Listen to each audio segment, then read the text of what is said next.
Welcome to the Idea Climbing Podcast. Entrepreneurs' businesses live or die based on the relationships that they build or ignore. Today, we're talking about how to stop networking and start building relationships that matter with my guest, Daniel Andrews. We cover topics such as the best thing you can talk about when you're meeting someone for the first time, how to foster a referral relationship when there's no immediate referrals to be given, how to bridge that gap between serving and traditional selling, and more golden nuggets of advice. You're going to love this show.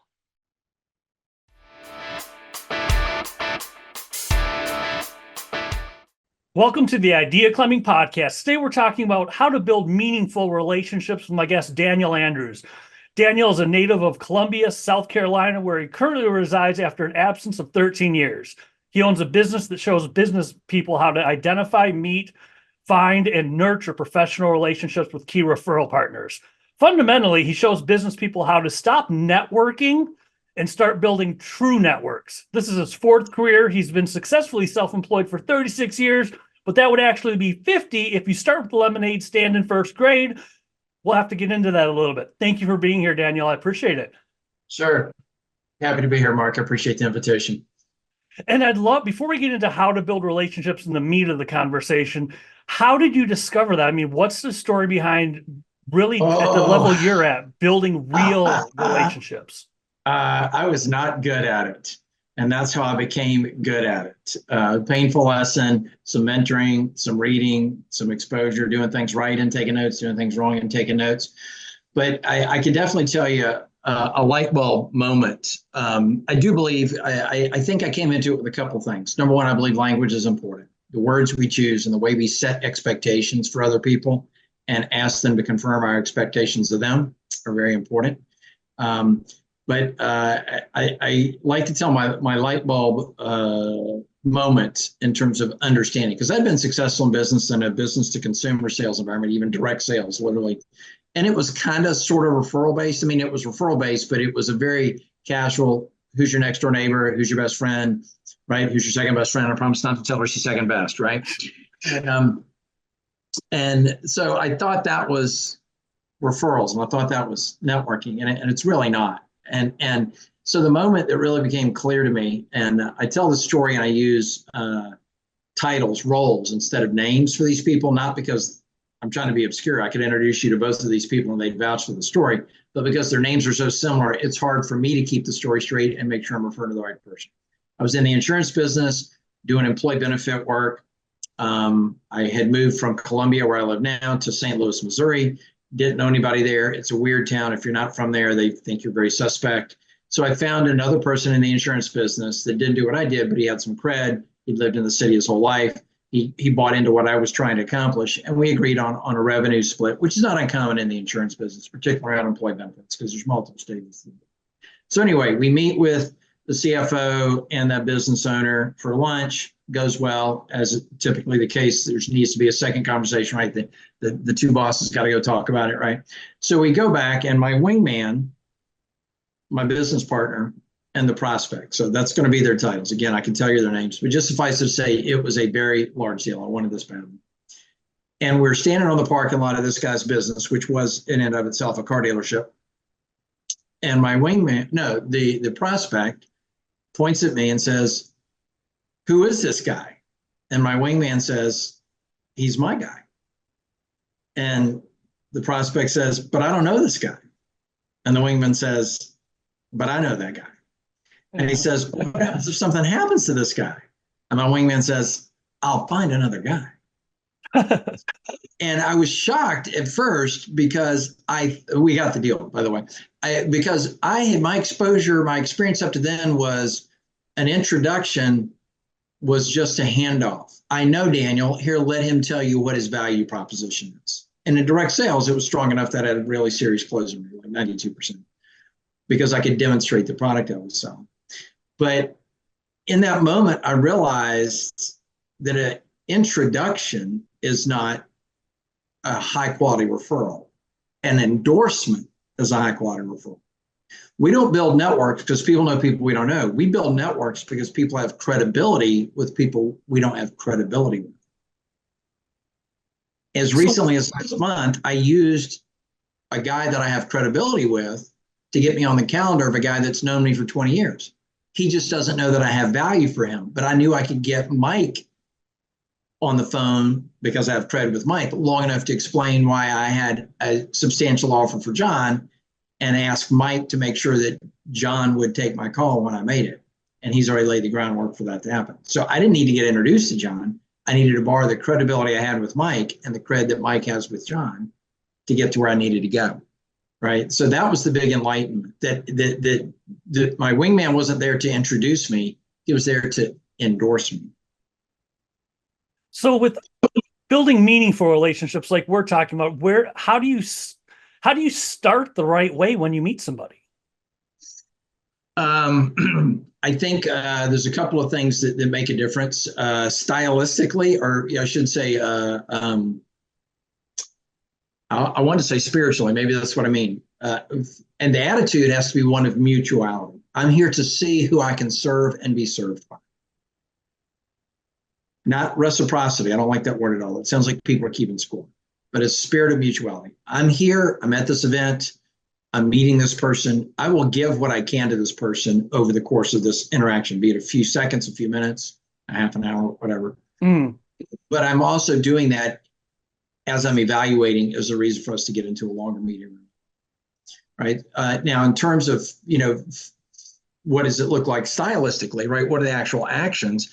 I'm always probing for higher value between us. We're all God's children. We all have value as creatures on this planet. But so many people go out and they meet people when they're networking. And that's why the word networking always gets air quotes with me. And they're not building a network.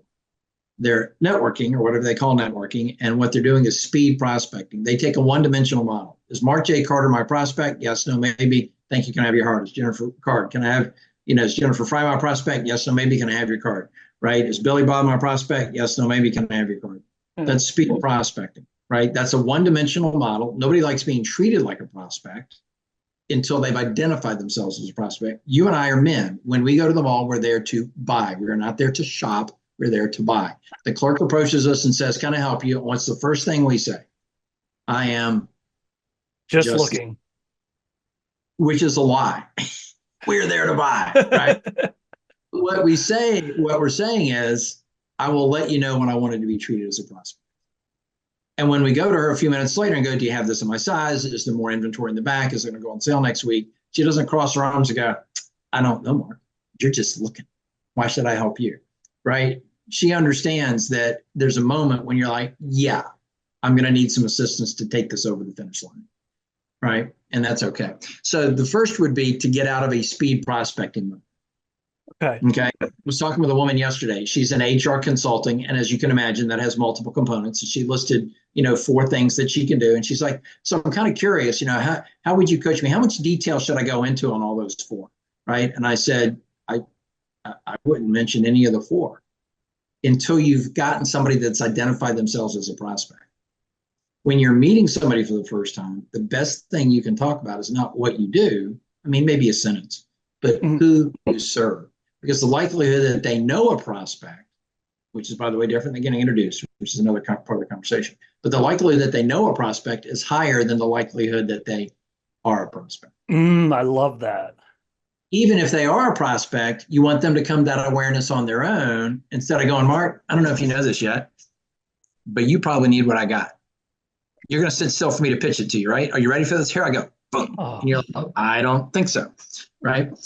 So if you talk about who you serve, they may go, "That's me.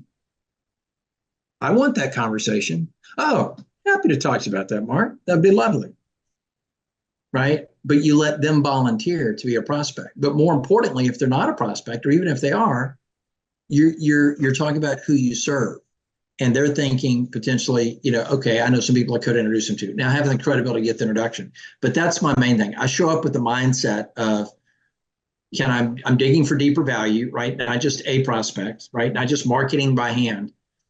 What most people accomplish, I call marketing by hand. You might as well go in the parking lot and slide a business card under every windshield wiper and go home again, as far as what you accomplish. "Here's my card, Mark. Call me if you need me." "Oh, better yet, here's 2 cards. And if you ever think of somebody that needs me, have them call me. Bye now." And I'm like, in a million years, I wouldn't recommend you. I don't distrust your ability to get the job. I don't have any trust that you can get the job. You've got to cross some bridges with me before I'm going to refer you. So after you introduce yourself the right way, you're there to serve. What's the next progression of those relationships? How do you know which ones to maintain, which ones to let go? I'll ask them what they do. And if they go on too long, I'll be like, more importantly, who do you serve? Right? Because I'm trying to be of service to them. That's part of what I mean by mutuality. If I have to coach them in real time, what they need to tell me in order to serve them, I will. I'll be like, that's not helpful. Do you want me to help you? Yeah. Okay. I need to know who you serve. Who do you do this for? Well, just anybody. Okay. Well, that actually means literally nobody, because I don't know anybody, but I know lots of people. What are the adjectives? Well, they're a heart-centered leader. Nope. I need an adjective that I would recognize. If you're talking to a prospect, using the phrase heart-centered leader is great, but nobody tells me, Dan, just so you know, I'm a heart-centered sort of guy. If you ever meet anybody that's vending products or consulting services, the heart-centered leaders, I'm your man.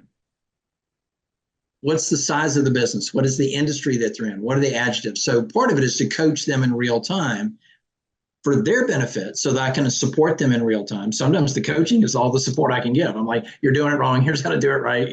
God bless you. Right?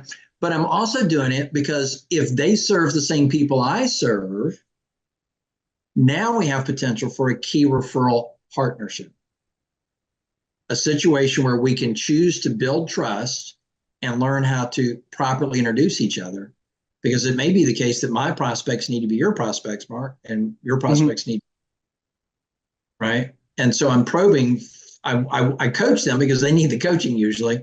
Sometimes they don't. But I also want to draw that out of them because that's how I select who I'm going to spend time with after the first meeting.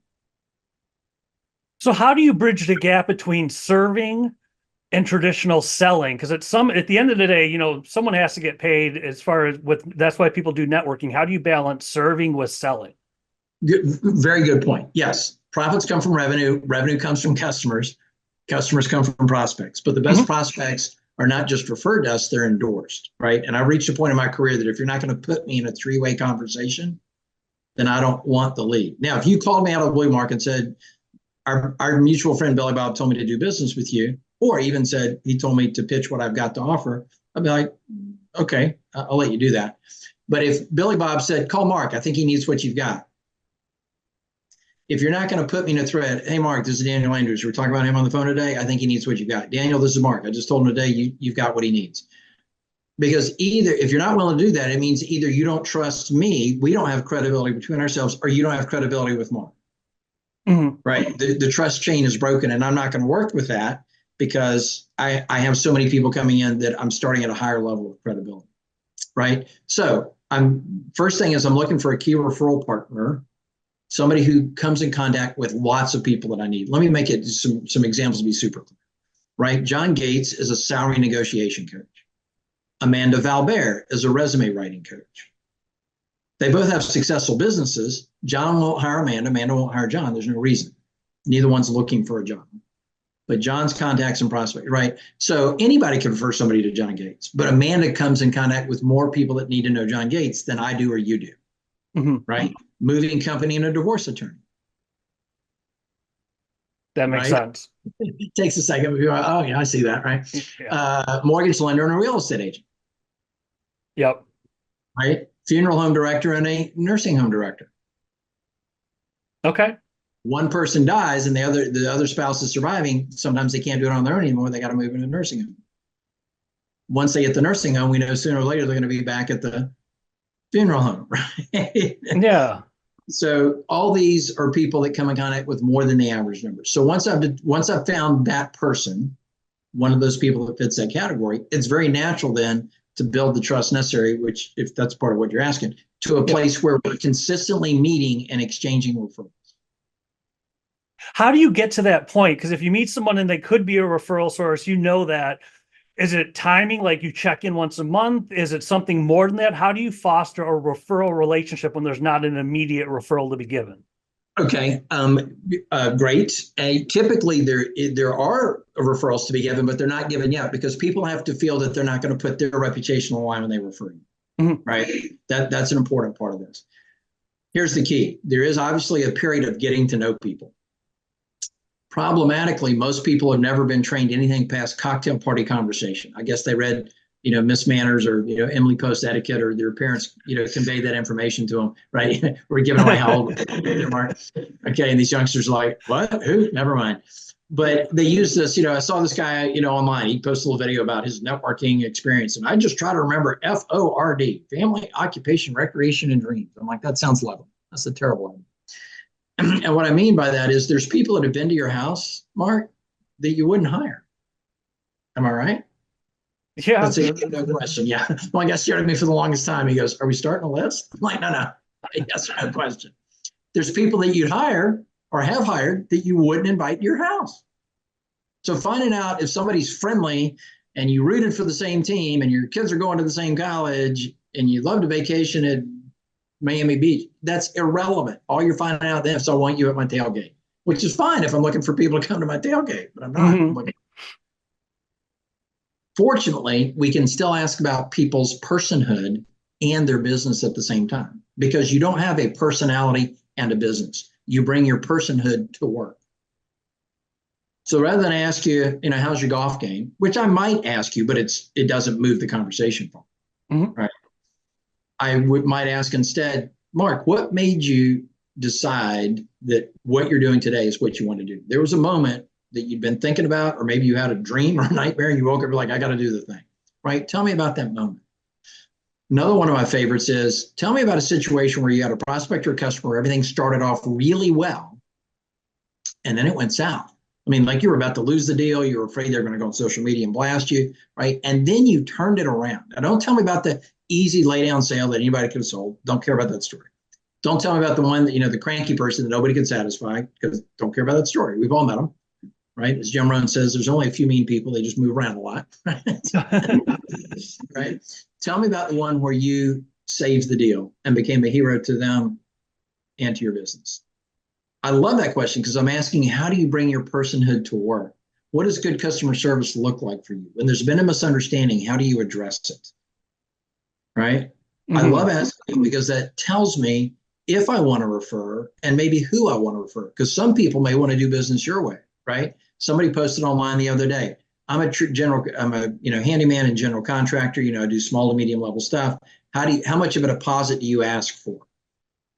And one guy said, if it's under 30,000, I don't ask for anything. I do the job and then ask them to review the job and decide whether or not they're going to pay me. Now, that's not for everybody, right? But do you think John Fichtner, whose policy that is, gets to handpick who he wants his customers to be? Do you think you have to be referred to do business with John Fichtner? Because he's willing to go out as high as $30,000 on the line, and he's not going to deal with a scammer. He's reached a he can do that because all the business he gets comes referred to him, not just because he's a good guy, but because the customer is a good guy too. So right? With all of this that you're talking about, how do you not keep score? Because I'd imagine at some point the tables would turn if it's one-sided. How do you not keep score and still serve and sell at the same time? Absolutely legitimate question. And Adam Grant, wrote a book. He wrote a bunch of books, but he wrote a good book called Give and Take. Yep. In the first chapter of the book, he makes a point that I kind of knew in my heart, and my coaching was kind of based around this concept, like when I talk about be strategic, but he makes it very clear. He says that you can look at a people's success over their career, their networking style over their career, and sort them into givers, takers, and matchers. Right. And without a whole lot of depth, I think, we kind of get the gist of it. Right. For the point I want to make, I don't think I need to blow it up anymore. He says, then you can look at a lifetime's worth of success over a career. And you've got high, medium, right, average, medium, low, and low. Of the three categories, givers, takers, and matchers, which is most likely to be in the highest category? Are you going to find more givers, takers, or matchers in the highest category? Givers. Yes. In the lowest category, are you going to find more givers, takers, or matchers? In the lowest category? Matchers. Givers. Oh, because matching, you're getting something back and it's reciprocal, where givers are just, I'm not keeping score. The givers are giving wrong, right? And I don't even like matching. Matching feels a lot to me like reciprocity. Mutuality is a quest for finding the people that believe that it's possible meaning they're as interested as I am in making sure that the score is even. I don't even like the scores even. Then making sure that it's mutual, right? So part of that would be asking the other person, what do you need from me? And in more than one industry, from more than one person, the person giving the referrals that's providing in the recipient's mind the most value has said nothing. When you do your job well, that makes me look good. If you're a CPA and you're introducing a merchant processor to people because they have good service and or good rates, and you execute well, the CPA may never need a referral back from you. You're making them look good. You're enhancing their reputation by knowing that they know good vendors. A reason not to leave the CPA is I'll never steer you wrong, right? Mortgage lender and a real estate agent.